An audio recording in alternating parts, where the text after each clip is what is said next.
live, pal, in the infamous words of Matt Cardona. This was a very impromptu live episode. We were on our way. I was on my way down here actually to record the latest episode when news broke of the passing of the immortal Hulk Hogan, who is no longer immortal. Yeah, how many? Remember all those times that Bobby Heenan said Hulkamania is dead? Well, Hulkamania is officially dead. Well, at least in the physical sense, anyway. Yes. So we're going to do a live episode talking about Hulk Hogan and what he meant to wrestling, our childhood, and those bad movies and TV shows, I guess. So I've always gone on record saying I was never a fan of Hulk Hogan. I will state that to the day I die. I was never a fan of him, but he did shape wrestling and make a ton of iconic, tons of iconic things in wrestling. Did a lot of stuff in his personal life that is very questionable due to comments and stuff like that, but also, like I said, the TV shows and movies.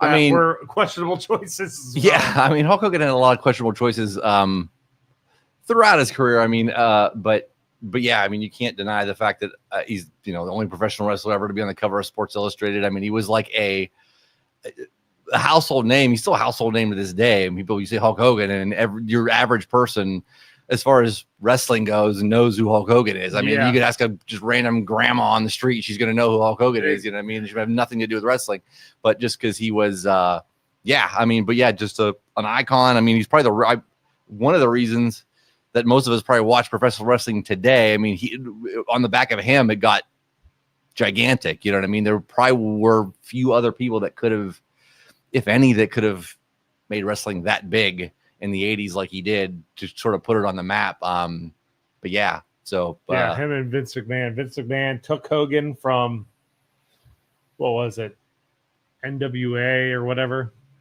back in the day. Oh, yeah, Vince, he was in AWA. AWA, that's what it was. He was in AWA. Vince poached him and put WWF on his back and rode that hot dog skin man into the sunset. He was sort of the he was the moneymaker kind of he was the driving force behind him. He, in my opinion, like I said, I've stated numerous times, I'm not a fan of Hogan at all, but he did shape wrestling to what it is today. He has to be the most successful wrestler when it came to just memorabilia. Oh, yeah. He had a freaking, between Hulkamania, NWO, he was on the cover of everything. He was the face of everything. He was the face of video games. He even had his own drink mixer, the Thunder mixer, for God's sakes. He was on everything. That dude was like the kiss of wrestling.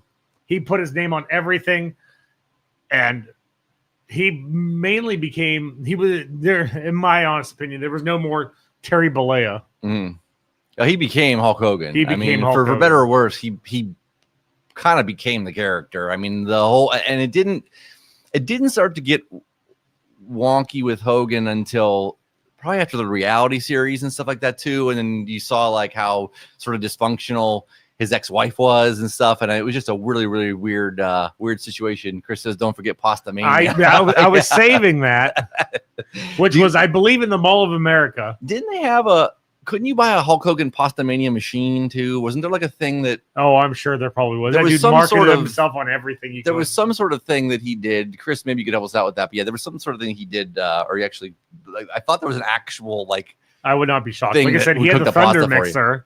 Mm-hmm. Which just mixed your drink for you, which was nothing really. But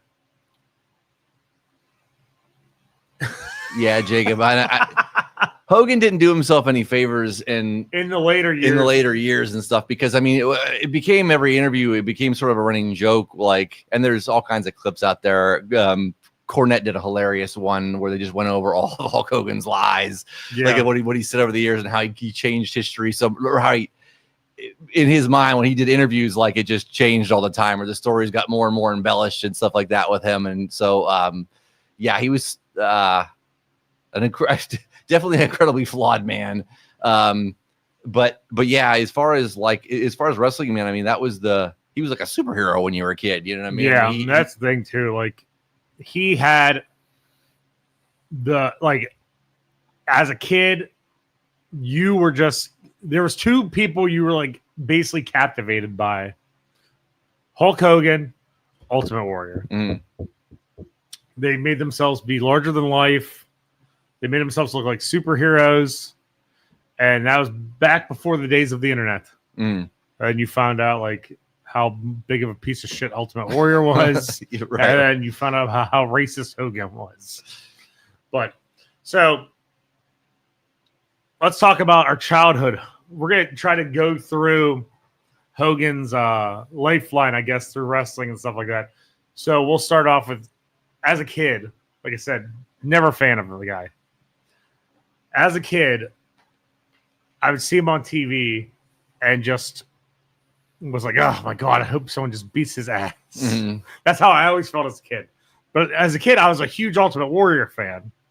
So for me, I really thought about, like as a kid when I would see Hogan, was just, I never understood the fact why everyone loved him. Mainly probably because of the haircut. I mean, what other guy could get like a total bald dude? I remember he didn't said in his book, he's like, Hogan was so over, like kids would shave their heads, like they would shave their heads into the Hulk Hogan haircut so they could have the same, they would shave their head bald. Like, to me, that's so insane. It is like, and then like as a kid, like I said, I was a Warrior fan, so but like the only time I was on Hogan's side was like when the Mega Powers, like him and Warrior. So like, that was the only real time that I was like, a fan of him. And then like the only other thing I was really a fan of as a kid with him was Jimmy Hart, when he had Jimmy Hart with him. That was like, Jimmy Hart was the manager of managers to the stars. So like for me, like Jimmy Hart, like when he was most tolerable for me as a kid when he had Jimmy Hart, because Jimmy Hart was, like I said, the best. I don't think he got Jimmy Hart though until he went to WCW though, right? Like I think that was Jimmy Hart came for the beginning of when Hogan went to WCW, and he was still a babyface before he did the NWO, because I don't think he was never with him in the WWF until after. He was until after he was, because Hogan was sort of on his own. Because Hogan went out, I don't think he was. I could be wrong about that. Because remember the last thing with Hogan was 93. Chris said, yeah. So remember the last thing with Hogan. There was the impromptu where he beat Yokozuna after Yokozuna beat Bret Hart, right? And then that was like that whole that terrible WrestleMania. Yeah, you're right, Chris. Yeah, he managed Hogan and B-Kick in WWF. You're right. But yeah, so but Hogan, like the last. Oh, I'm trying to think. See, I'm the opposite of you. I loved him as a kid. Like he was the first guy that sort of caught my eye and stuff too. So I always sort of rooted for Hulk Hogan. I didn't understand until the early '90s why it was like, okay, like after you'd seen it so many times and he kind of did the same thing so many times, people kind of got sick of him. People started booing him and stuff. And I remember the first time people started booing him was that I remember was when people wanted to root for Sid Justice. Like Sid Justice was the heel, but like he was getting over as a heel because he was such a badass heel, whatever. People wanted to root for him. And so that was the first time it was like, oh yeah, people are kind of sick of the Hogan thing. And Vince McMahon too, like they went to that well one too many times. They just kept going back to it. So it was like, and it became the same thing at the same match every time, pretty much, you know, because it was always, he gets beat down, he hulks up. Yeah. 3 punches into the ropes, big boot. Off the ropes, leg drop. Yeah. But I can memorize Hogan's moveset because that's all he would do. but he was just so over. And whenever he hit that big boot, the crowd would go insane. Yeah. Oh yeah, Chris, we'll get to that. Don't worry. But so for me as a kid, like Jimmy Hart, the part where he was with Jimmy Hart and then him with Warrior, those are the parts that stand out most to me as a kid. That the only points at times I enjoyed Hogan. And as you said, Hogan was your guy growing up. Mm-hmm. Like, and then I'm trying to think. So basically, then he goes to, like, he was just the top guy forever. And like, I guarantee he probably had creative control back then too. Oh, I'm sure he did. I mean, when he went to WCW, like he helped. Obviously, he helped WCW become a juggernaut. The number one. I mean, it was the number one wrestling program. Was 83 weeks, right? Which is the Bischoff podcast.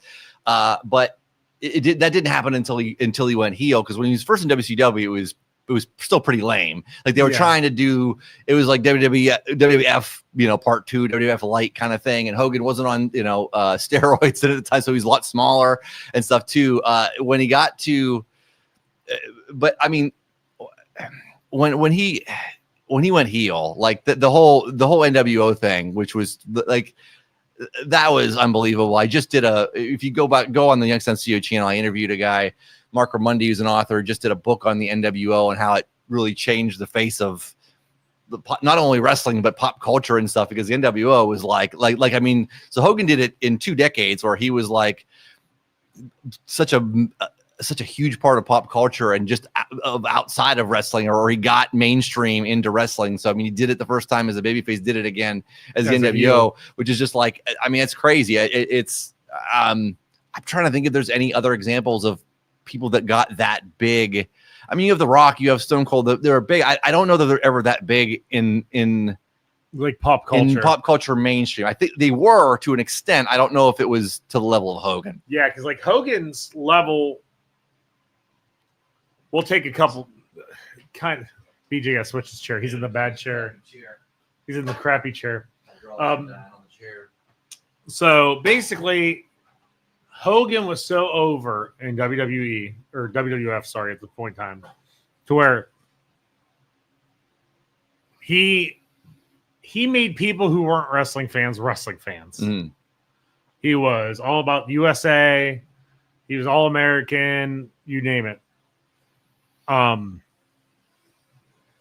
then he goes to WCW, and like you said, it was kind of like a whatever, going through the motions sort of thing. Like he wasn't getting over like he was. Yeah. So in steps the NWO. Once again, like you said, completely shifts not even just wrestling, but the face of pop culture itself. Mm-hmm. To where once again, he takes over just not even out. He takes over everything outside of wrestling also, because now all of a sudden he's a pop culture phenomenon again. Mm. Because like in the NWO, I was not a fan. I liked the storyline of the NWO, but for me, when they started getting all those people, it got so ridiculous. Well, it got bloated, but that first year of the NWO though was so cool. You know what I mean? Like that first like the whole storyline and stuff like that. That's what I liked about it. Like, but like it just, like you said, it just shocked pop culture into wrestling again, to where everyone had to watch WCW then. Well, then they brought in too. They did the same thing where they brought in this whole celebrity angle where you had Rodman and Karl Malone. Dennis Rodman was in the end. He was in the NBA Finals and he was wrestling and showing up at WCW. Like it was insane. So all that, So that crossed over there too. I mean, they did. They did Jay Leno fight and stuff too. They had some goofy ones, but it was still so big and in pop culture, and that was just that's all in the back of Hulk Hogan. Really, like Hulk Hogan made that, and the NWO would have been cool if it was just Hall and Nash, and even if you had Sting there, it would not. But and I asked, Mark Ramundi, again, check that out on Young Senseo, my interview with him, and he's got a great new book on the NWO. But Yeah, it would not have been the same. Like, there was the whole idea that Sting was originally going to be the third man in the NWO. And I asked him, I was like, could that have ever been as big with Sting? And it's no, because Sting, as big as Sting was, it probably would have been big in the wrestling world, but it would have just been another big angle in wrestling. Yeah, it wouldn't have crossed over that mainstream line. That's a credit to Hogan. My whole thing with this is the fact that Hogan was never a bad guy. Mm. And Hogan was a huge pop culture icon. Sting was never that. Right. Sting was never like, for a point in time, was the WCW guy. Yeah. But he was not the pop culture phenomenon that Hogan was. Mm. Because if you look at it, like I said, we were going to talk about this, like Hogan was so big that he started doing movies. Like he did Suburban Commando. Mm-hmm. What was the nanny one? Wasn't that just... Was it just Mr. Nanny? Yeah. Yeah, he did Mr. Nanny. Then he had Thunder in Paradise. Oh, yeah. The cop boat show that was ridiculous. I mean, all of his... He never did... You know what was weird about Hogan? He never did do a movie role that was any good at all. Like, not even like as... Other than Thunder Lips and Rocky, right? That's probably his best movie role, was the first one he ever did. But, like, you know how, like guys from the 80s, whatever, would come back and maybe do movie roles, or they would do like Andrew Dice Clay has done a bunch of movie roles, whatever. He's known for being like a very Andrew Dice Clay 80s, whatever. But then he does these other things that make him kind of cool, where it's like this sort of second sort of resurgence. Hogan never had a good movie role, unfortunately. He had, like you said, he had Thunder Lips. And then everything else was like, thank you, Chris. We forgot about Santa with Muscles. Yeah, where he wore the Santa Claus suit with no sleeves. Yeah, but his roles were just like comedy, minus Thunder in Paradise. Yeah, they were all sort of cheesy, but like nobody ever, and I don't know, I'm surprised nobody ever tried to write Hogan a more serious kind of role, or try to paint him in that way. And maybe he got offered stuff like that, or I don't know. I mean, he was so off the reservation. My whole thing too is in his later years that you really have to also go by the fact it might not even been Hogan's decision. Mm. It could have been McMahon, because he was such a star to kids. Santa with Muscles, yeah, Mr. Nanny. Well, that Suburban Commando. So basically, Vince probably was like, "You're doing these movies towards kids." Well, for that period, I would say, yeah. But I'm talking in the last 5 to 10 years, like that he didn't get something else, And if he has a movie role out there that any of you guys know about, or anybody watching that I'm missing, that was even sort of semi-serious at any point outside of Thunder Lips, which was like but that was just him kind of playing himself. Thing he's done. And like I said, he had No Holds Barred, which is so ridiculous. Like he erupts out of the top. Adam said Suburban Commando is still one of his favorites. Like they're so terrible, but yeah. Like No Holds Barred, he erupts, literally erupts out of a freaking limousine, and then grabs the guy. What's that smell? And the guy's like, Dookie. He's like, Dookie. Yeah, some of that stuff was just, so terrible. But like, I think for the most part, well, No Holds Barred, I think, was actually done by WWF. Mm. All to set up that stupid fight with Zeus. Yeah, which was always really weird as a kid, because you're like, I remember thinking as a kid, it was like, well, wait a minute, like, is this a movie guy, or is this a wrestler? When Zeus showed up, it was like, okay, wait, so he's a wrestler in both? Like I thought they were acting in this. I thought this was a movie, and he wasn't called Hulk Hogan in the movie either. It was Rip something. Wasn't it Rip? What was his last name?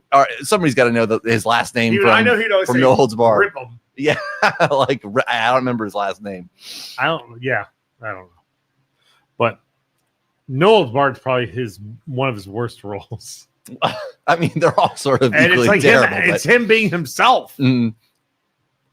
But like, I honestly feel that in the last several years, he has not gotten anything because of his politics and him just lying and opening his mouth and everything else. Yeah. Like it didn't help. Like, for example, like we're gonna be jumping all over here. No, he didn't. He didn't do himself any favors. Whatever. Like the whole example, the beer tour. Yeah. He threw a beer and hit a lady in the face. He got sued. Like he has not done himself any favors in his later years. Most wrestlers, and this isn't even just a Hogan thing. Ric Flair is the same way, where the guys they can't. I will say this: the only person I've seen that has successfully done this, and the reason why people still love him, is Steve Austin. Steve Austin has not overdone. You know what I mean? Like he did a podcast for a little while, and then but he's not like. It's not like the Hogan and Flair thing where they're just always like their face is always on everything. They're always out there. Like you know, it's that whole adage. You know, how can we miss you if you don't go away? And with guys like Hogan and Flair, they can never let go of the spotlight. To their, it's been that's been to their to their detriment, unfortunately. But yeah. Yeah, and sorry, we are kind of dropping all our show. We said, yeah, and he was the basis for Metallica, or almost the basis for Metallica, brother. Yeah, that was another one of his crazy stories. I never heard that one. Oh, where he told somebody that he was in consideration when Jason Newsted quit Metallica, that he was like in consideration to be Metallica's bassist, and they asked Lars Ulrich that. He's like, Hulk Hogan was never an option to be our bass player. Just because he held a guitar on TV does not make you a bass player. Hogan actually did play bass before, whatever, but I don't know that he was any good at it or whatever. I mean, the stories have gotten. He elaborated his stories a lot. He said he was like a session bass player and recording and stuff. Like, I don't know about that, but so let's go into his WCW run with the NWO. When Scott Hall and Kevin Nash kept saying there's a third man. When it happened as a kid, what was your thought process when it happened? When he came out, I didn't think like he's walking down, and I mean in retrospect, it's like, oh yeah, he's obviously the third man. Here he comes, whatever. But when I saw it that live, or when that happened, I just thought he was coming out to confront them. I didn't think he was going to come be the third man. Like that was not, you know what I mean. So they swerved me on that one as well too. And I think everybody at that point had given up on him ever being a heel or ever being anything but what he was, because that was just pushed down our throats so hard for so long, and he was already so huge as a babyface and stuff too. So yeah, my initial reaction was like everybody else was like, holy shit, he's actually going to be a heel. Like this is unbelievable, and all this stuff, they're throwing everything in the ring. Bobby Heenan lent so much to that moment and stuff too. When Bobby Heenan kind of like lost his mind a little bit on the thing where he's like, I told you he was shitty all this time. I'm paraphrasing, but I told you he was awful all this time. You know what I mean? Like Heenan is the GOAT. Oh, he's the GOAT, 100% of managing, commentating, of like commentating. Heenan will go down as the GOAT commentator, manager. He could put over freaking anybody. He can make you hate anyone or love them. And that, I will agree with you. Heenan being there and going off and telling everyone about how terrible Hulk Hogan is. Yeah. That emphasized how big that moment was in wrestling history. Like my thoughts when it happened was, I'm like, oh God, here comes Hogan. We're going to get the punches. Yeah, right. You think throw to the ropes, the big boot. Here we go. So when you see them and then you see what happens, as a kid, I was like, holy shit. I don't believe this. Like Hogan went heel. Yeah. Like Hogan went heel. And then that just changed. Literally, momentum shifted so drastically. Like they were taking baby steps with Scott Hall and Kevin Nash going there. Yeah. And then like Medusa dropping the title into the trash. Those are the baby steps. The kick to the crotch was that Hogan heel turn that no one saw coming. And that's something in wrestling that was like I said, the biggest momentum shift. And it was the biggest shock to the system, and this like a big oh fuck moment. Well, it also made too. It made the WWF at the time really step up their game too. Like WWF was starting to get kind of into the Attitude Era a little bit, and they were starting to switch and stuff too. But that moment, WCW being on top for the 83 weeks that they were on the back of the NWO, really, like that was sort of the big driver for all that. And then all the bit players that kind of came about that all sort of stepped up their game too. I mean, that whole cruiserweight division was insane back then. It was so good, as a complimentary piece of the NWO, which was huge, but it made the WWF step up their game. So then when you had the Monday Night Wars and the back and forth, I mean, that was like appointment viewing. Like you were constantly flipping back and forth between the channels on Monday nights. Like, at least I was anyway. I would start watching both. I would start WCW at 8, and at 9 I'd switch to Raw. Mm-hmm. And I will say this: Hulk Hogan was detrimental to the Attitude Era. Like if it wasn't for him, the Attitude Era wouldn't have existed.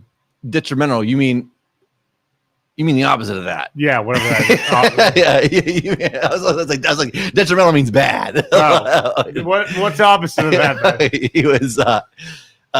He was crucial to the Attitude Era. Thank you. He was crucial to the Attitude Era. Yeah. Basically, because the Attitude Era wouldn't have existed. No, I don't think so. Because that moment in wrestling history created such a shockwave. WWF had to counteract that. Mm. And then because of that, Vinny's a huge Hogan fan. So basically, NWO helped form basically D-Generation X. Yeah. Oh yeah, for sure. I mean, that was like, all that's, they had to have their counterpart mm-hmm. to the NWO, because like the second NWO hit and you saw Hogan turn, and then you had that the message from the New World Order, mm-hmm. those little promos they would cut, and shot WCW to the freaking moon mm-hmm. for those 83 weeks until who was it that said, hey, if you switch over right now to WWF? Oh, that was Bischoff, where he gave the finish away for Mankind winning the title, and everybody flipped over to watch Mankind win the title because everybody loved Mick Foley and Mankind at the time. Yeah. What? And sorry, everybody, I'm sort of bouncing all over the place here too. I'm trying to think of other sort of topics to talk about as far as Hogan. You, like I said, you mentioned the merchandising. What are some of the most the craziest Hulk Hogan products that you either come across, sold? Because his name, he was on it. He was on freaking everything. Like I said, he was the wrestling version of Kiss. Mm-hmm. He had a electric talking toothbrush. He had the Thunder Mixer. You know what I saw at the most recent Toy Hall that I didn't know existed? They had toys for the Rock and what was the Rock cartoon? And Wrestling. The Rock and Wrestling thing. I didn't realize that there were the toys actually came out when that was out, because I never saw those as a I kid. think they were bendies. Yeah. I think they never had any actual action figures, but there's this thermos.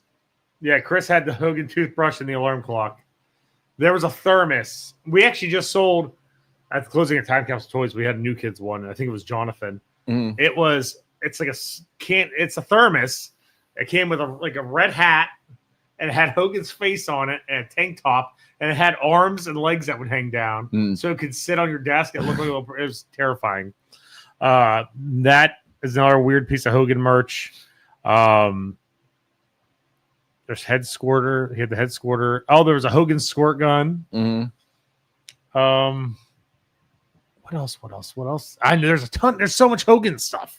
Well, he was another one too. Pastamania shirts. How many Hasbros did he end up with? Was it 4? Too many. He had every time there's Bear Hug. Bear Hug. There was Body Slam. Shirtless. There was one where he punched. The shirtless one was just a punch, wasn't it? Yeah. Was there another one? Was there a fourth one? I know he had at least 3. If anybody else knows how many Hasbros Hogan had, but he had a lot. I'm not shocked that eBay's already jacking prices. I already warned my sister, said, hey, phone calls are going to be flooding into the shop asking for Hogan stuff. Man, I just got that Hogan towel at Toy Hio. Right. I just sold it. Wrestling with the Stars. I just sold the big gold that had Hulk Hogan across the nameplate. I'm trying to think of other weird Hogan stuff. There's like so much. I almost could guarantee you that I don't know why they did these. They're bizarre, but shave kits for kids. They did a Turtles one, so I guarantee they probably had to have a Hogan one. Yeah, I know he had some of his most. I'll go to popular merch. I mean, he had his own vitamin line. I know too. Oh, the Hulk Hogan training set. Oh yeah. The where weight Hogan set. Admitted, because on the tape it tells you had to listen to the cassette. He tells you what to do. Hogan admitted that he couldn't even do the workouts because it was so ridiculous. He's like, I can't even do these. You got kids trying to do. That's great, man. Yeah, that's probably the most ridiculous. That has honestly been one of the things I wanted most to have at my shop. Is I always hope to find that in the box because they're so hard to find. And I'd love to have it just once to have it. Just say, look at this stupid thing. I would just put I would just put on display like a museum. It's a Hogan workout set. Just stick it right in the middle of the store, like you know what I mean. Make it a display piece. They but memorable merch. Hogan tank tops with the cuts in the back. Oh yeah. Anybody out there too that's watching, if you want to comment, give us your favorite Hulk Hogan moments in the comments. We'll read them on air. And then Hogan bandanas. Yeah, the wristbands, the wristbands. Obviously. I'm trying to think what else he had. He wasn't anything. I don't think I ever had any Hogan merch outside of just the figures and stuff. You know what I mean? Yeah, and as for figures, as a kid anyway. Man, that Hogan Warrior trash can just went up in price. God damn it! I should. I've been looking for this stupid Hogan Warrior trash can forever, and now it just doubled in price. He had one LJN where he had red knee pads, yellow boots, yellow trunks. Yep. I think then he had the black card one where he had a white tank top and it said Hulkamania across it. Okay. So he had 2 LGNs. I believe he had a mail away Hogan Hasbro where he was in all red. Okay. So I believe he had 4 Hasbros. And he has about 26,000 elites on top of WCW. Oh yeah. Oh, I've been going through this wrestling collection we got. Like, unfortunately, 2 weeks ago I sold like 15 NWO Hogan Ultimates for like next to nothing to get rid of them because there were so many. Yeah, right. But like going through he had some crazy figures in WCW, like crazy. Like I just pulled one out of that collection where he has like a peanut head and just these giant veins sticking out of his neck. He just looks so awkward. Yeah, like it's just a terrible looking figure. Some of the figures. Vinny says, best moment was at YSU Beatley Center. Watch Hogan beat Andre on the big screen, WrestleMania 3. It was so loud you couldn't hear yourself. Where did you watch that, Vinny, at WrestleMania 3? Did you go to a like one of the closed circuit events that they had for it? But yeah, they did that. I mean, Hogan was so big for Mania 3, you would go pay to go watch it on a big screen somewhere. Back in the days before pay-per-view was all big. And that is like that. This is also another huge Hogan moment. Like I said, we keep jumping around because like this is kind of still in like shock to everybody that they lied about his health a week ago. Oh, they have been. I mean, he was messed up. I don't know. And then just died today. So Hogan body slamming Andre. And now we'll never actually get the true story, I don't feel, because Hogan tells his story about how Andre said, like, to give him the body slam because he didn't know he was going to beat Andre. Yeah, that was all BS. That was all part of Hogan's. Like, there's no way. A lot of people have refuted that, whatever, too. Closed circuit at YSU. Fans were going nuts outside on campus. We were going to talk about one thing, because obviously, even just when we're doing the regular podcast, it always reverts to wrestling at some point for some portion of the show. But one topic that I wanted to bring up was legit moments as a kid that something in wrestling got you upset, like where you were actually like, you were bought in and you were actually not mad, but actually like concerned or worried. And almost all of the ones I remember as a kid that come to mind were around Hogan whenever he got beat down, right? So when Hogan, I think he was going away to film something, whatever, whenever he go film something, somebody sat on him or he got beat up and he was gone. But the one I remember the most was when he was on Brother Love's show and Earthquake sat on him a bunch of times. And it was like, oh no, Hogan's chest caved in, like he's going to die. Like, I remember being a kid, like actually like upset that Earthquake just sat on Hogan a bunch of times. My moment as a kid, it's funny. The moment I had as a kid with a moment in wrestling that was huge deal to me. And it honestly changed my perspective of this wrestler who I currently hate with a passion because of this. Shawn Michaels kicking Jannetty through the barbershop window. Oh, yeah. I cannot stand Shawn Michaels now. I love the Rockers. Michaels turning on Jannetty killed me because I love Jannetty. And now looking back on it, Jannetty's like a terrible human being right. Who lies just about as much as Hulk did. No, yeah. As far as wrestling moments that got you upset, yeah, I was bummed on that one too because I was a huge Rockers fan and stuff too. I was actually going to ask you, they've made like sets out of all kinds of iconic wrestling moments. Did they ever do the barbershop scene with the Rockers and like, because you could have obviously Brutus, the Rockers. Heenan was so great to that, where Heenan called him a coward for trying to escape out the window, which is another amazing Heenan moment. Like, it's still like the whole like what a coward, he tried to jump through the window.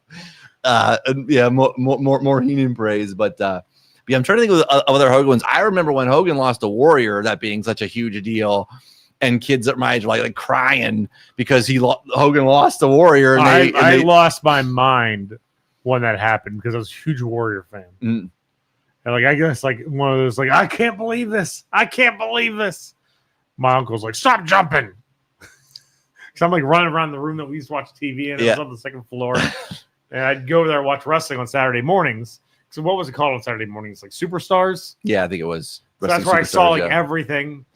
And I was like, oh my God, I'm jumping. He's like, stop jumping. You're shaking the house. But that was even before, that's before social media and everything else, when Hogan loses to Warrior. And I didn't get that pay-per-view or anything as we rarely got pay-per-views as a kid. I got one or two later on. But Hogan lost to Warrior and like the news reported on it. Like, it was on like the regular news. Like, you knew it, like, when they don't tend to do that. I mean, occasionally they'll put like some little snippets and stuff on ESPN to kind of tie in because they're owned by the same company and stuff now, or they're under the same umbrella. But yeah, like, I mean, what you get the regular news reporting telling you the results of a Hulk Hogan Ultimate Warrior match. And it was like, I'm going to ask you, what was your favorite Hogan? I'll say either favorite Hogan moment, match, whatever. Do you have one? Boy, let me think about this for a minute. I thought about this on the way down here after I found out he passed away. One thing popped into my head, and I think it was, I won't say it was his best match, but for me, it was the most memorable. And I lied. There's another memorable moment of Hogan. I'll go with the one that just popped in my head first. Jeff Jarrett falling down on WCW and Hogan putting his foot on him. And then Russo coming out and yelling at him. Yeah. yeah, right. Some of the... You're the reason why this company's in the shape it's in. Yes. That sticks out in my mind as a terrible, terrible, terrible move in wrestling history with all parties involved. But my positive Hogan moment would be, I think it helped bridge the gap between the old school guys and then the new, we'll say new school, but we can also say like the Attitude Era. Hogan versus The Rock. Mm-hmm. Oh, that's my number one, probably Hogan moment. That match is still one of the best matches of all time, and not from a technical aspect, whatever. They didn't do a heck of a lot, but the crowd is so into it, and the fact that they flip it around and The Rock goes heel and Hogan goes babyface mid-match, whatever, like that's still amazing. And you watch that, like it's like, gosh, I mean, every move, they're on every single move. The reaction is insane for everything. That is had so much hype around it. Yeah. And you're like, yeah, this ain't gonna live up to the hype. And like you said, it wasn't just about the wrestling; it was about the storytelling. And for me, Hogan never had, like, when he went back to WWE, he didn't get to have like those storytelling moments until it was gonna be him versus The Rock. And then that just like that whole deal was like huge, huge, because you could still see it's like Hogan, Rock on every poster, and you're just gonna be like, this is going to be the biggest letdown ever, or the craziest shit. Yeah, and those turns were just, that crowd was so hot for it. Yep, that's the type of stuff that I miss with WWE, and that's why I can't watch it now. It's like you don't have those moments anymore because it all gets leaked. It's hard to, and it's harder to do now, obviously, but it's WWE, and I still watch the WWE from time to time now. It isn't like WWE is like pats itself on the back so much. And like everything, like every single thing they do is a documentary or some big prophetic moment. Like, oh, look how great we are, and isn't this amazing? And this big, like they try to over dramatize like every aspect of everything that like it turns it off. It's just like, dude, okay, like yeah, this like WWE can take what is a big moment or what is a big thing, and they just beat you to death with it so badly that you're just like, okay, like we get, okay, you're great. Like they you know, it has been better obviously since Vince has been gone. It's been a lot better since Vince has been gone, but yeah, like the fact that they're doing that whole extra series where they're doing like, oh, it's behind the scenes. It's like another documentary, more like real-time documentaries about like how great you are and how, oh, isn't this the most amazing, like just everything. It's like, all right, goddamn, just fucking wrestle. Can we? That's like tone that down. Like just let the matches, let the people, you have the best talent in the world. Like just let them do their thing. Like you don't always have to tell us how great it is after they do it. You know what I mean? My issue with them is like the fact that they hold the talent under their thumb. Like you can't let them do what they want to do. That's my big complaint with them. Is because, like, for example, when Andrade was in WWE, I'm like, God, I hate this guy. Then he went to AEW, and I was like, okay, let's see what this guy can do. And you're like, holy crap, he's way better here. That has gotten a lot better since Vince has been gone. Like that was a big Vince thing for a lot of years, and that a lot of people tuned out. That's, I mean, literally a lot of why AEW was really successful early on.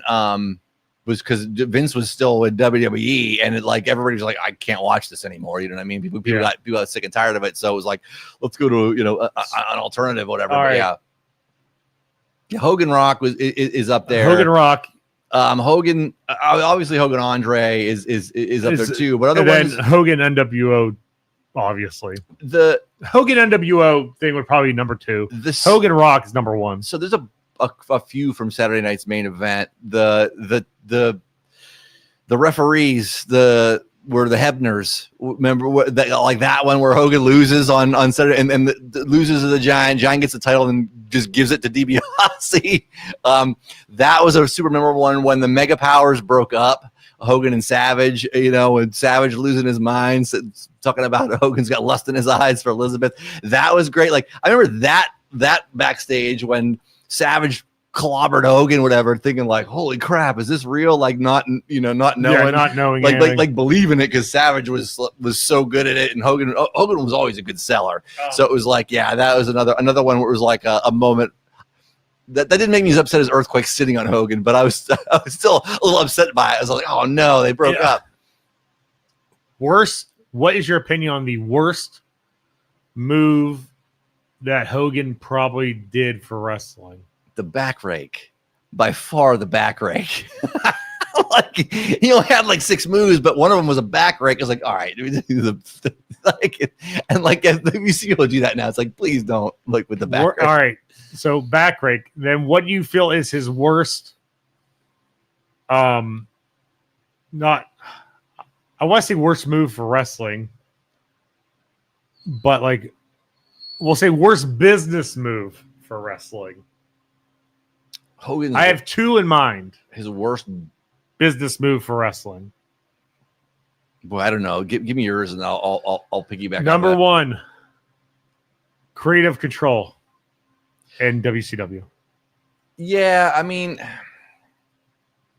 he kind of had that to a degree in WWF before he left and stuff too. Whatever. In WCW, it got magnified. Well, it got magnified, and then like there were certain. I mean, the reason WCW ended up going out of the the top spot was because of the questionable decisions behind the scenes, and because of that creative control. Because he wouldn't do business with certain people, whatever. And so it made the dynamics weird. You know what I mean? So yeah, that's probably one of the worst ones. But yeah. And then my other one. Yeah. Blackbeard, if you just joined us, yeah, we're kind of on. We did do the. We are giving Hogan a lot of props. You're probably if you just tuned in, we're talking about some of his worst stuff. I'm not a Hogan fan by any means, but I have given him his props. I've given him his flowers. Basically, I was never a fan of him, but he has done a lot for wrestling. I'm a huge wrestling fan.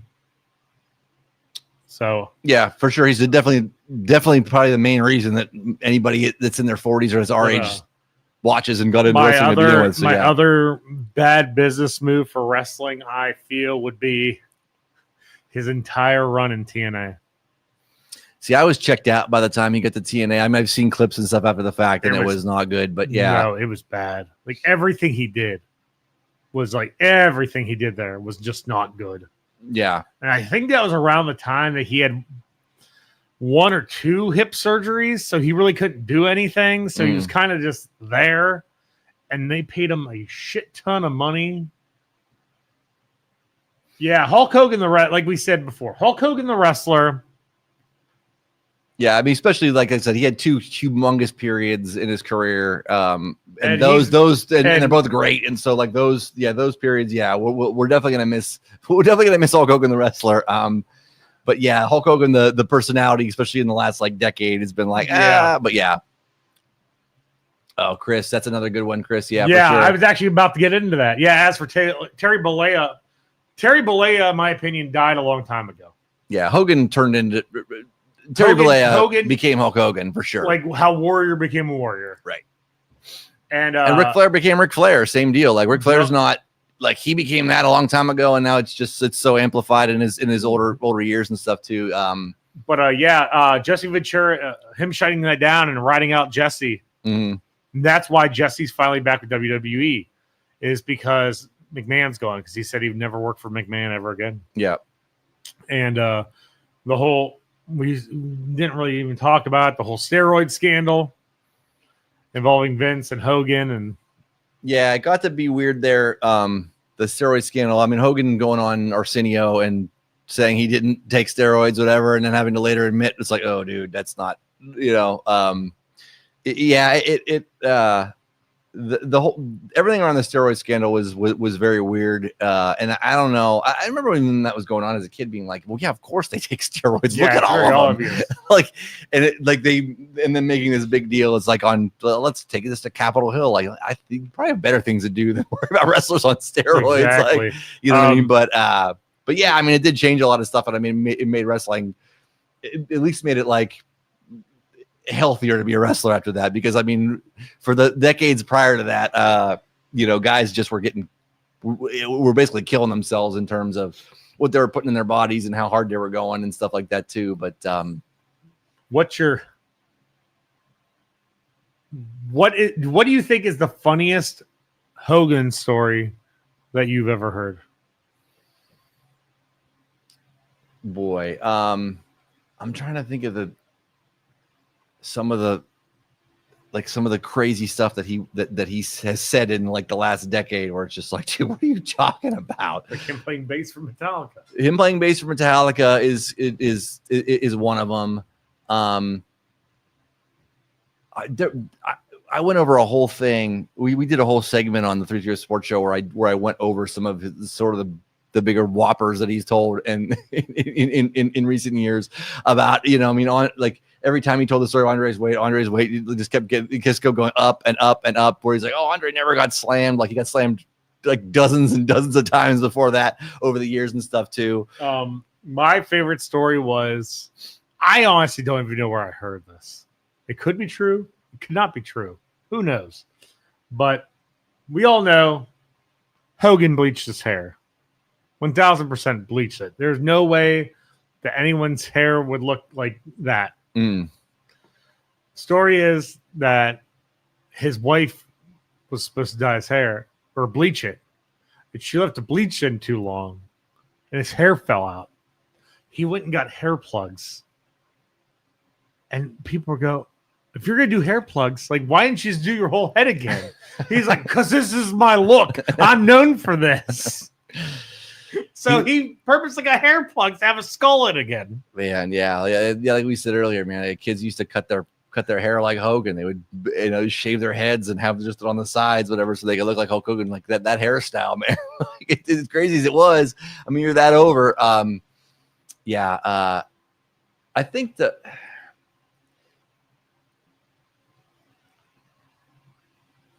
Yeah, but so what you're saying is he's doing the Bret Michaels. Yeah, that's what Bret Michaels does. What Bret Michaels does now too. I'm trying to think some other memorable matches that I remember as a kid from Hogan. I mean, there were so many that he did. I mean, it seemed like he won every Royal Rumble there for a while, or he was down to the last few. He kind of put all that stuff. I mean, just what he did in WWF, whatever, as far as putting all that stuff into the mainstream and just making it to where, you really kind of had to watch.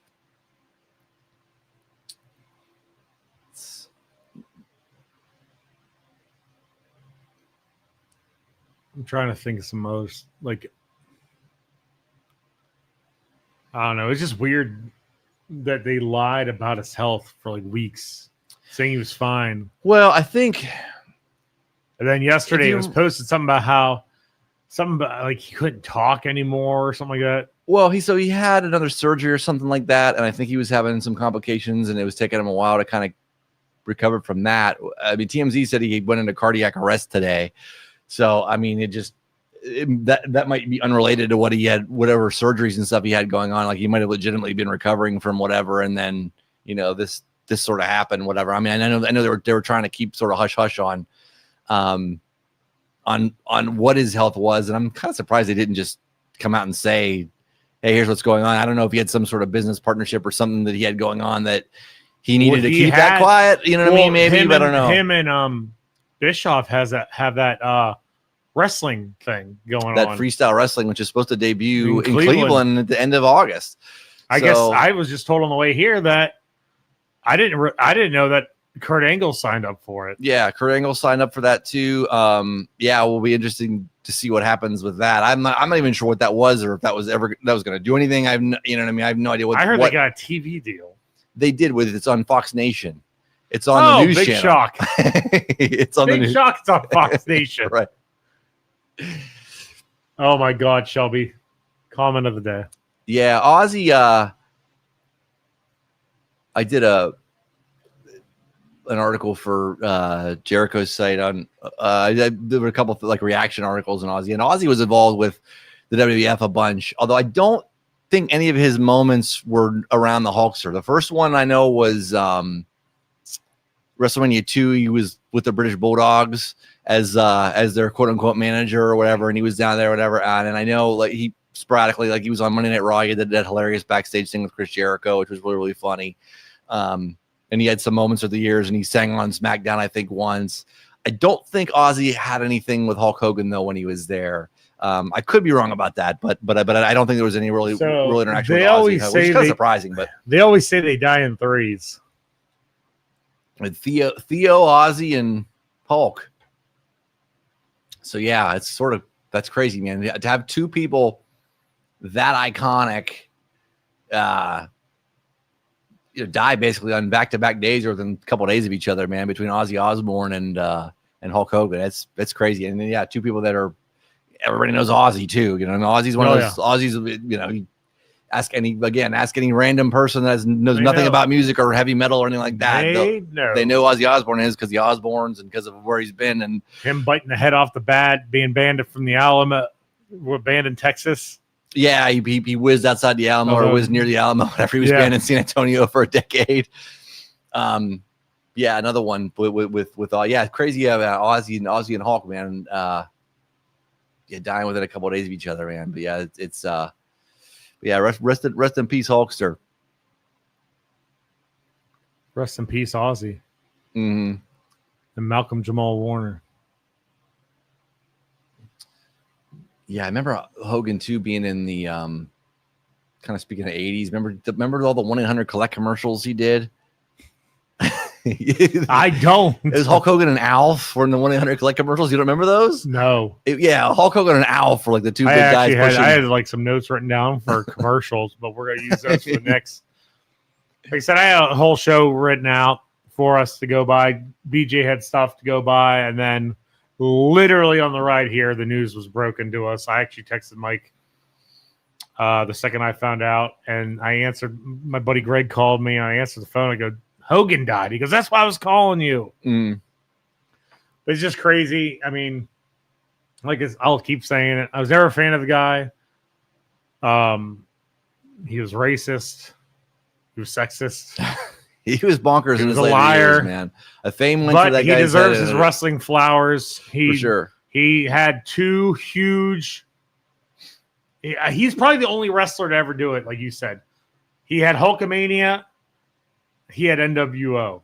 Two different companies, two huge, like, pop culture phenomenons. Yeah, I'm trying to think if anybody else had two distinct runs, and nobody had two runs that were that big. I don't think at any point. I'm trying to get like the other guys that were in that bounced around different organizations. I mean, yeah, because I mean, Flair was huge in NWA, whatever, and then when he got to WWF, that was sort of a short-lived thing, and then he bounced back to WCW, and that was weird. It was never as like, there's a lot of wrestlers that had a lot of different eras and did a lot, whatever. Nobody had two that were that big, you know what I mean? Like Stone Cold had one, but that was the one real big one. Rock had one, that was one real big one, you know what I mean? And like they kind of like will come back in a little bit here and there later on, but yeah, boy, I don't know that anybody else. That you could consider anybody else that's up there. That's you can't sit there and say like the only other thing you could really. It's not even like really close. It's just one of those you could say about somebody like for example like Rick Rude. Rick Rude was the only man ever to be on Nitro and Raw the same night because Raw was pre-taped. Yeah, and he jumped to WCW, but like. There's certain people you could say certain things about. Hogan is the only person you could say had two huge runs in two huge companies. Like Hulkamania and NWO. And like literally two different personalities. The only other one you could possibly consider that's more recent would be CM Punk and AEW and CM Punk, but his run in AEW didn't go long enough. Again, this is a much smaller scale. I thought about that too. A much smaller scale, but yeah, I mean, when he that first little run in AEW and the feud with MJF, that was all great stuff. Like he did do some great stuff there. backstage politics and him not getting along with the people there and stuff too, and just the whole situation being weird, forced him to go back. When you look at the Punk thing too, is he's not a household name. No. You can go to some old lady and go, "Who's CM Punk?" Yeah, I had no idea. She's like, "Hey, you calling a punk?" Right. I think they buried the hatchet, Shelby, toward the end, but just before Macho Man died. But yeah, Macho Man did not like Hogan there for a while. Remember he did the diss rap track? Oh yeah, be a man. Oh, terrible song. Like, be a man. Yeah, Macho had a little off the reservation there too toward the end of his wrestling career before he kind of like came back down to earth and was just by all accounts he was sort of a normal dude when he died, which was sort of unfortunate. He never got to get to the twilight years, Yeah, I feel bad for guys that never got to get. It's funny because like we hold guys like Macho Man, guys that didn't stay too long to the party or they just died before they had the chance to. You know what I mean? Where it's the opposite of what Hogan did and the opposite of what Flair is doing and still doing whatever. You know what I mean? Like guys like Macho Man, you still hold in such high regard. Bobby Heenan Bobby Heenan talked a lot of shit and did a lot of shoot interviews after he was retired and stuff too. But then he was sick so fast, and then his health deteriorated so fast that it was like he never, you talk about the whole podcasting era. Like, who would have had a better podcast than Bobby Heenan? Nobody. Nobody. Like, nobody. Hold a candle to Bobby Heenan. And Bobby Heenan probably, like Jim Cornette says whatever he sort of feels and stuff too. Bobby Heenan could have done that before Jim Cornette did it. Like, you know what I mean? Like it would have been on that level where people were listening because, Bobby Heenan wouldn't, like, he never filtered his opinion. If he didn't like you, he didn't have any problem saying that he didn't like you. This guy's an asshole. Like, I mean, read his book. Like, he shits on some people in there. Like, he still hates Bischoff. He hated Mike Tenay. Like, there's people that he did not like at all. And like, and he was not afraid to tell you that. He's like, I mean, if you watch any of the shoot interviews with him, shortly kind of after he retired and left WCW, like there's some really, really good ones there. And he did not hold back at all. There's one Heenan moment I remember where he said, "Fuck live on Nitro." Because he's like, "Get the fuck off me." Well, yeah, that was when, what's his name? Was that Pillman? Brian Pillman went after him, whatever. Because Heenan had like his neck was all jacked up, and like Pillman went to go with him, and he totally broke his he dropped the F-bomb right there. I loved him calling people sweat hogs. Oh yeah, just him making fun of everybody in the If he had a podcast, it would break like numbers. One of my favorite Heenan quotes. Ever too, that he said, it's like, well, you win some and lose some. Unless you're Virgil, then you lose them all. We can just do a whole podcast on Heenan quotes. The one Heenan quote I will never, ever, ever, ever forget, and it always sticks out in my head. He said, I think it was to Gorilla Monsoon. He said, "I saw Tito Santana earlier today."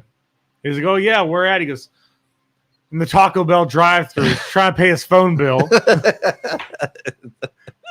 I mean, he had some of the like he was so quick-witted.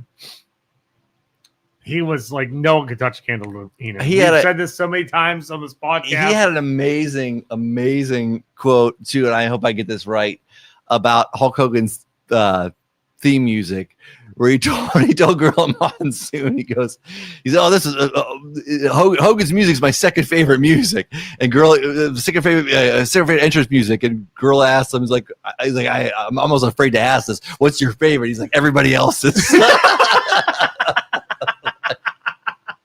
Just another great one. Like, oh god. Yeah, he didn't lose it, or he didn't going after Hogan, man. That was just that was great stuff. And yeah, speaking, we talked about Heenan legitimizing stuff. I mean, that's what made the whole Andre turn work, because Andre aligns with Heenan, and instantly it's like, what are you doing with Bobby Heenan? And like, what I liked about Bobby Heenan too is he could turn it off between comedy and serious, like that. Like, and so like when it needed to be serious, like the whole Andre turn, whatever. Like, I mean, Heenan was still doing goofy stuff and still doing comedy spots and still doing whatever on prime time and that sort of stuff at the time.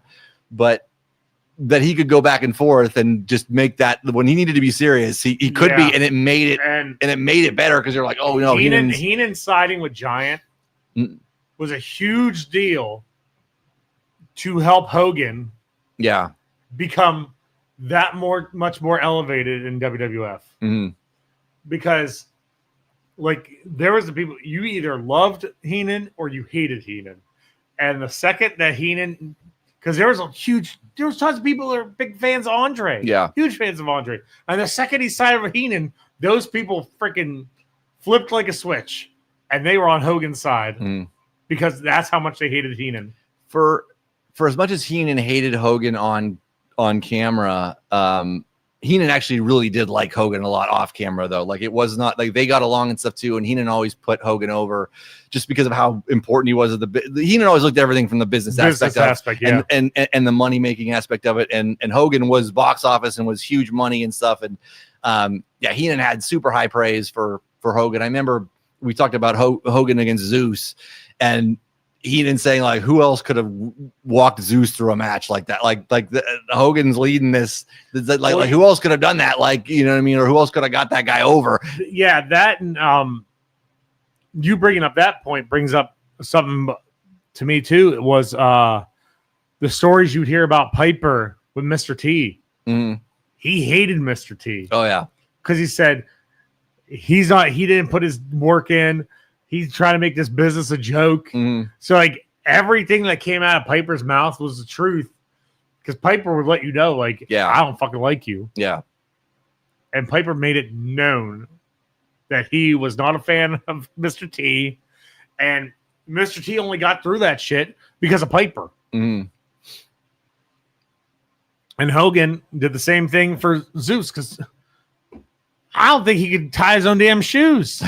No, Zeus had no moves. He just kind of hit you and yelled and stood there like this big whatever. He couldn't wrestle like at all. Like you and I, like we could go wrestle better. Like I could, like he was not. He was just all the look and whatever else too. But yeah, that's a credit to Hogan getting him through it and everything else too. And it sold and was, as stupid as that movie was, like it's still like it still did all right. It's a cult classic. It's on the back of Hogan's popularity. They put out a Zeus figure, a Hogan figure from it. Then they did the Ultimate set of No Holds Barred. And then they did retro Hasbro's of No Holds Barred. Mike, because it's still a cult classic. Mike, maybe you'll know this. What was Hogan's first name was Rip in No Holds Barred. What was his last name? Was it Rip? I can't remember I can't think of it off the top of my head. Shelby with another thing. Iron Sheik is greeting Hogan the pearly gates with a right hook. I loved Iron Sheik trolling Hulk Hogan, or Iron Sheik's team trolling Hulk Hogan later in life. I mean, he did it on the radio a lot of times too when he would appear on Stern and stuff. Hogan, you piece of shit!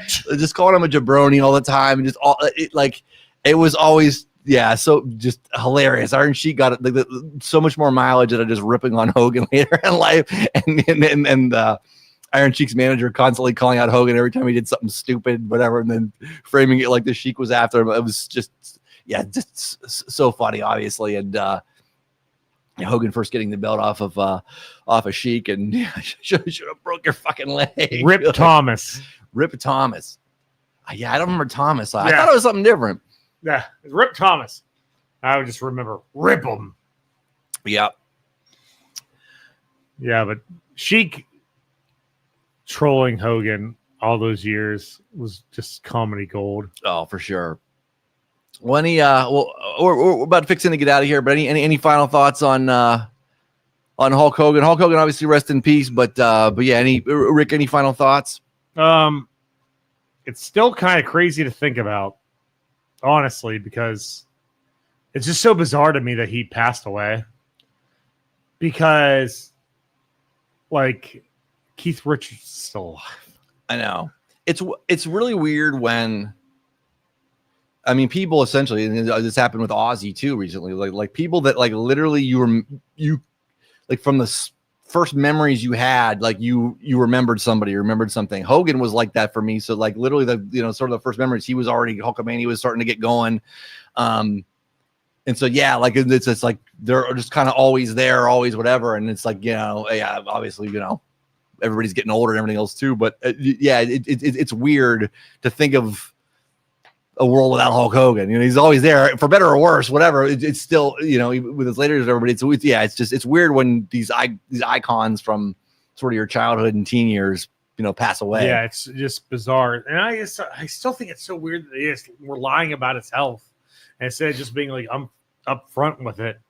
Saying there had to have been some sort of business tie-in with that they couldn't have said it. Cause look, Hogan, especially in the later years, was not shy about drawing attention to himself for however many umpteen surgeries he had. Yeah. He had no problem talking about that stuff. There had to have been some sort of partnership or whatever going on that they were, and it might have been because of the freestyle wrestling thing that they were trying to keep it like more kind of hush hush or more on the DL, as they might have sponsors or backers or something like that for it or whatever too, that they were probably trying not to make it seem like it was more of a weird situation. How about freaking Bubba the Love Sponge was the first one that said all this stuff about Hogan's health, and he turns out to be right. Oh yeah, they said he was lying. Like the most. I mean, what a scum. Talk about a scumbag of a human being, but yeah, the dude's actually proven to be right about all this, which is and he hasn't talked to Hogan. I don't think he's spoken to Hogan in years. No, not since he leaked he leaked the sex tape. Oh yeah, he was the one that leaked it. So yeah, but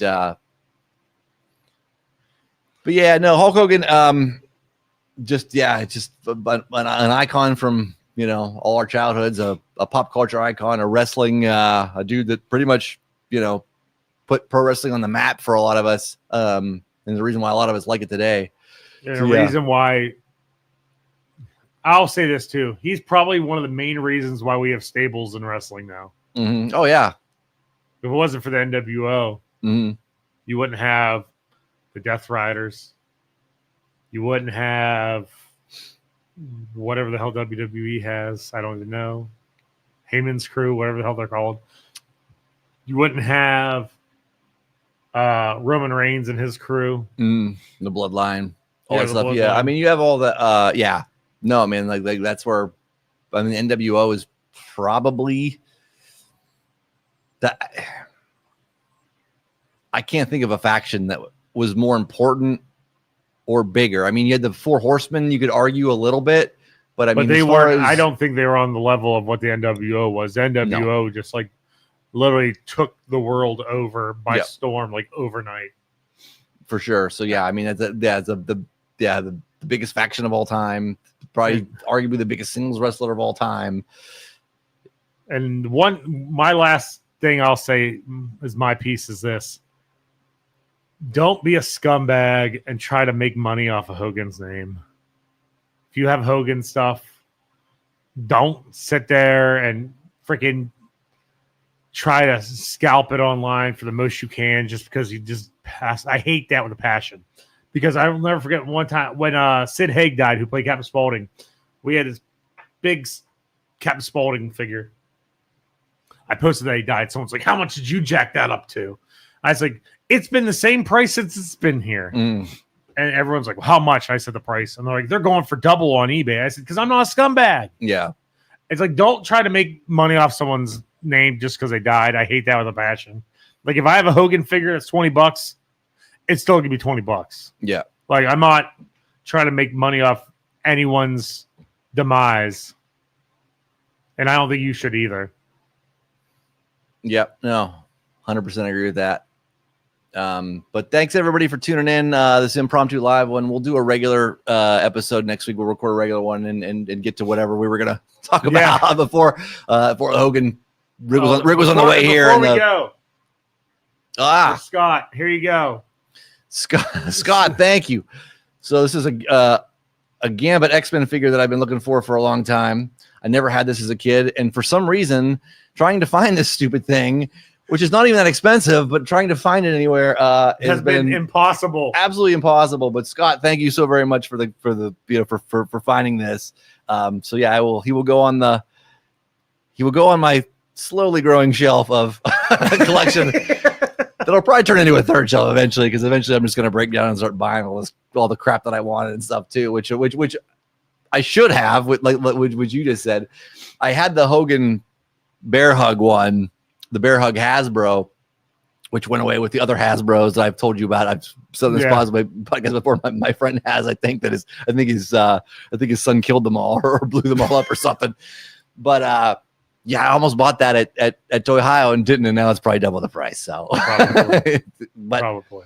but thanks everybody for tuning in. We'll be back to a regular episode next week.